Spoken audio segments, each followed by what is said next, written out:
adventure is heading into Cedar Breaks National Monument. We have plans to snowshoe with the ranger.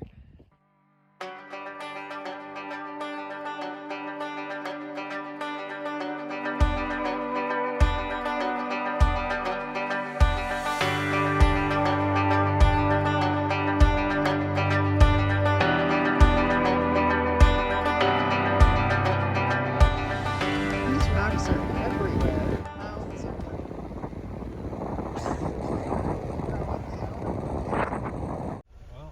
There's our sign for Cedar Breaks. Oh man, it's chilly. I'm putting my stuff on.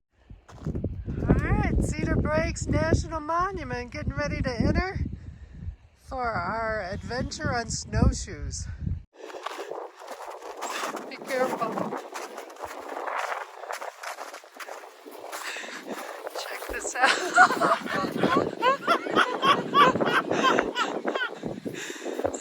Wow! Want to go to the visitor center? No, we gotta go to the right. Yeah, let's see if the visitor center's even open. There's your visitor center right there. Visitor Center is not gonna happen today. All right, Cedar Breaks National Monument, middle of April, and look, we got a wind chill here. I'm saying in the high teens or 20s right now. Pollyanna from North Carolina came to go snowshoeing with us, so this is going to be an adventure. You're going to love it. Right, Pollyanna? Amen. We're at about 10,000 feet. So it'll be interesting to see how the breathing goes. We are going to snowshoe. All right, we're prepping for Pollyanna's first ever snowshoe operation. Making sure her snowshoes are on good. Betty's checking. Welcome to Cedar Breaks. I think, did y'all get a chance to go out to this overlook before we started?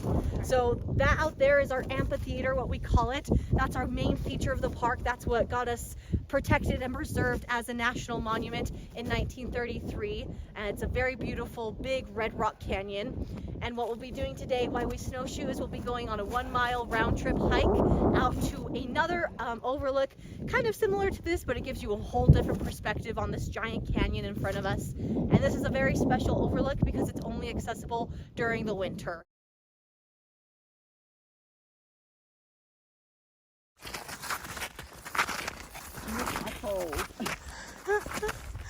You got it. Easy sailing from here on out. Nice. No rock scrambling for her. She loves rock scrambling. Make her snow scramble. A result of some volcanic activity. However, this volcanic activity took place miles and miles and miles away from us here. In fact, instead of being rock produced by lava, that's actually condensed volcanic ash. So if you wanted to challenge your lungs a little bit more today, that's a great place to be. Unfortunately, the road is closed since it is snowed in. We're going to learn a lot together about some of the different plants here, some of the different animals, and how they manage to interact with each other and call this place home.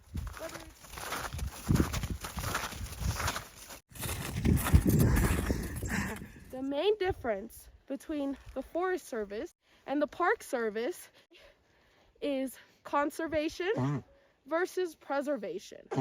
When Forest Service rangers are focusing on conservation, they are making sure that all of the natural resources within those natural landscapes are accessible to the public.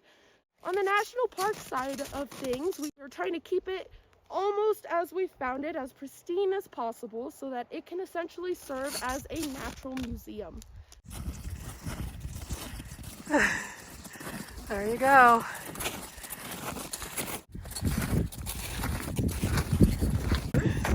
We are at that exclusive overlook that Ranger Emily had introduced to us at the very start of our journey together.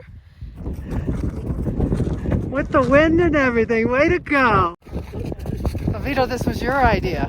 Yeah, it's my idea. And it was an adventure, right, Betty? This is definitely an adventure. It's snowshoeing here in Cedar Breaks. We are the last snowshoeing expedition of the season for these park rangers here. Yeah, they're getting ready for summer after this, believe it or not. The rest of the park is closed until probably June.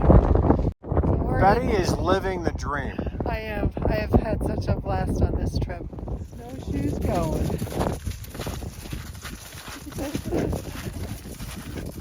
We're out on the overlook enjoying that gorgeous view that has taken 90 million years to become what it is, what we see right now. You notice about anything you were hearing? I heard wind. Wind. That's kind of the prominent sound, right? How much would you say the sounds you hear when you go to these places, how much does that impact your experience? So the quiet is really important Exactly. to the experience. I totally agree. Yeah. That's what I want to talk about for the next few minutes is how important sound is. And not just for us, we know it's really important. I want that peace and quiet when I come to these places. But it's even more important for the survival of the wildlife we have in this area. And so we're going to meet a couple of our wildlife species that we have here, talk about how much they rely on their sounds, on their hearing, and how it could impact them if there's too much unknown sounds that gets introduced to their environment. The first animal we're going to meet is kind of a superstar of Cedar Breaks, our yellow-bellied marmot. Now the marmots, they communicate by using a very high-pitched chirp or bark. It almost sounds like a bird call because it's so high-pitched. And because of its frequency, it can travel a long distance. And they use this to communicate with other marmots, of course, but primarily they use it to warn each other of danger. How do we think their ability to communicate and warn each other would be affected if there was too much artificial or man-made noise? They would Come try out of to. our holes. Yeah, exactly. We would never see them. They'd be too scared. Yeah, absolutely. It could also impact their ability to hear other marmots. That warning that other marmots are setting them, and they could get snatched up by a predator. So that's how much the marmots rely on their natural soundscape here in Cedar Breaks. The next animal we're going to meet is our Bullock's oriole. They have beautiful songs, they have beautiful calls, and just like the marmot, how they use that to communicate with other birds, they also use their songs for mating purposes. Songbirds near areas with a lot of artificial sound, they've had to adapt to that area by singing at a higher frequency or just singing louder in general. Waste a lot of their energy. Especially here in Cedar Breaks, this is already a really harsh environment. And if they're wasting energy by having to sing louder, this could really impact their survival. And now the next animal we are going to meet is our silver-haired bat. They really like to hang out in the cliffs of the Amphitheater. And the silver-haired bat, like many bat species, uses echolocation to hunt. A bat will send out a very high-pitched call at such a high frequency that our human ears can't even hear it. And the sound waves will bounce off of the objects in the bat's vicinity. They wouldn't know where their food source is. And also they wouldn't even be able to see because bats, they have horrible eyesight. So their hunting would be impacted and their eyesight would be impacted, which would be detrimental to this bat's survival. And the last animal we're gonna meet today is my personal favorite. This is our red fox. We do have red fox up here. They're even active right now during the winter. First thing I always notice when I look at a picture of a red fox is how big its ears are. And just like the bat who relies on its hearing as well, the foxes rely primarily on their hearing to hunt. Whether it's 3 feet of snow or 3 feet of dirt, they can hear rodents burrowing around underneath the ground. And if there's any other sound, it could totally throw off where they think the location of their food source is, and they're not going to eat, especially in a place like Cedar Breaks, which looks very similar to this picture. There's still 4 to 7 feet of snow beneath our feet right now. It's very important that they are able to catch food because this is a very harsh environment. We've learned a lot about how much sound can impact our wildlife here. Cedar Breaks is such a beautiful place with such diverse species, whether it's wildlife or plants. Anything we can do as visitors to this place to help make their lives here a little easier, I think we have that responsibility to do so. I just want to say, we were hiking up Angel's Landing and they had an owl quiet zone. They said owl breeding area. Said everybody had to be quiet. Perfect example of how important natural soundscapes are. We are very fortunate to live in this amazing forest ecosystem up here. Subalpine forest ecosystem, in fact. If we were to pan around and look at these trees, is there anything that sticks out to you? There are a fair number of what look to be dead ones. Yeah. So all of these right here, they are most certainly dead. Do we have any guesses as to why? Acid rain or a fungus or a beetle. Ooh. That's a good guess. Yeah, But they're guesses. yeah, those 3 guesses are absolutely amazing. But it is the third one that is responsible for these dead trees here. The beetle? Yeah, a lot of these trees have been killed off by spruce bark beetles. These little beetles have a really bad reputation since they are essentially responsible for all these dead trees, but they're actually not really a bad thing. They have done an amazing thing for this park by helping us to cull some of the older, weaker trees in this forest. An indication of an unhealthy forest is when a bark beetle is capable of taking down many older trees. That is evidence left behind by the bark beetle that Ranger Angie was just talking about. You can see that they ate their way through the tree, the path they followed. We call these galleries that the bark beetles leave behind. So it leaves kind of some cool designs on these trees. As the Park Service, since we focus on preservation, we will not be culling any of these dead trees unless they pose a threat to our visitors here. Because we focus on preservation, we also believe in the benefit that these dead trees also provide post-mortem. All of that organic material will feed the soil. They will serve as shelter for some of our tree burrowing animals. Still upright.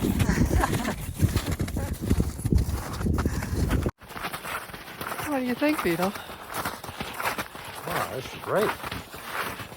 Can't get much better than this. Snowshoeing in sunshine and 30-degree, high 30 temperature. It's going to be up to maybe 50 today. We're walking on 4 or 5 to 6 feet of snow. Got a guided tour. Ranger's doing a great job telling us what everything is. Yeah? Betty, you can't do much better than this. Well worth it. And I don't think I mentioned it was free.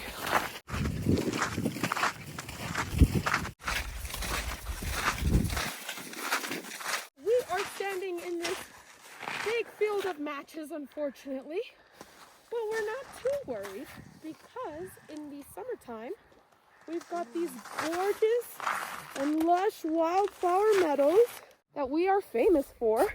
Nice. We really enjoy those lush meadows, of course, because they look stunning. But when we have fire dangers, such as all of these dead trees here, it kind of saves us from having a really big wildfire start. Because if you could imagine striking a match and laying it against a piece of paper with an unlit match on the other side, yes, the paper will probably catch on fire, but by the time that piece of paper burns all the way to the next match, odds are it's not going to be hot enough to actually light the next match. So these wildflower meadows are super special to us. They're super special to the wildlife, and they're even special for the trees. So it all comes together in a really beautiful way. It was truly such a wonderful way to end our winter season. Thank you so much. We could not do this without you all. Was this your first time? Yes. It was? Yeah. I didn't realize that. So we had 2 newbies. And you would never know. Stayed upright. Great. Ellen was never in That's doubt. true. I was. Nobody Carolinas, right? That's right. Both from North Carolina. Bryan Head, Utah. Elevation 10,152 feet. Pollyanna just sunk. Look at that, up to her knee. We're trying to get a picture under here.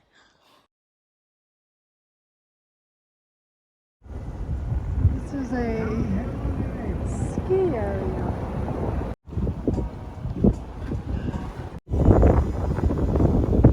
We're live from Bryan Head Ski Resort. How was your day today at Cedar Breaks? It was a perfect day. The weather was ideal. Blue skies, sun. There was a little bit of wind at the canyon overlook, but hey, we got out and enjoyed ourselves. So. We made it back to Bryce, but we had a fantastic day. What a fun day at Cedar Breaks National Monument. We went snowshoeing, then we went into Bryan Head. It was an awesome day. Yes, Pollyanna had never snowshoed before. What'd you think? So, it felt a little funny getting into the snowshoes, but, you kind of waddle a little bit with your legs apart so that you don't step on your other snowshoe.